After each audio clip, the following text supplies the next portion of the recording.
মেয়েরা বাপের বাড়ির জমি বিক্রয় করলে হজ করা কি ফরজ? বাপের বাড়ির জমি বিক্রি করলে মেয়েদের উপর হজ ফরজ কিনা বলেন, উত্তর দেন। মুফতি তো আপনারা সবাই একটু একটু দিলেন, এখন আর দিবেন না। দেখুন, বাবার বাড়ির জমি বিক্রি করে সম্পদের ভাগ পাইছেন কোনো মেয়ে, যদি সেই টাকা দিয়ে তিনি হজ করতে পারেন, মেয়েদের হজ ফরজ হওয়ার জন্য দুইজনের হজের টাকা থাকা লাগে, নিজের এবং মাহরামের। তার মানে এখন বর্তমান বাজার অনুযায়ী যদি 6 লাখ টাকা লাগে হজ করতে, তাহলে 12 লাখ টাকার মালিক হলে হজ ফরজ হয়। এখন যদি বাবার বাড়ি থেকে যেই জমি পাইছেন ওইটার ভ্যালু 12 লাখ হয়, তাহলে আপনার উপর হজ ফরজ। কথা কি বুঝাতে পারছি?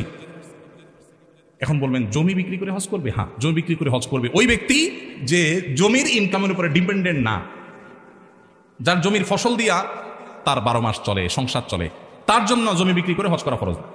কিন্তু যার জমিটা ফসলি জমি না বা এটার উপর ডিপেন্ডেন্ট না, তাহলে সেক্ষেত্রে এটা বিক্রি করেও হজ করার মতো সামর্থ্য হলে তিনি হজ করবেন। অতএব কোনো বোন তিনি কি বাবার বাড়ির সম্পদ পেয়ে ধনী হয়েছেন, নাকি স্বামীর মোহর পেয়ে ধনী হয়েছেন, নাকি বিভিন্ন বন্ধু বান্ধব আত্মীয় স্বজন গিফট পেয়ে ধনী হয়েছেন, ছেলেদের টাকা দিয়ে ধনী হয়েছেন, ডাজ নট ম্যাটার। দেখার বিষয় হলো হজ করার টাকা হয়েছে কিনা, হয়েছে তারপর হজ ফরজ। বোঝাতে পারছি?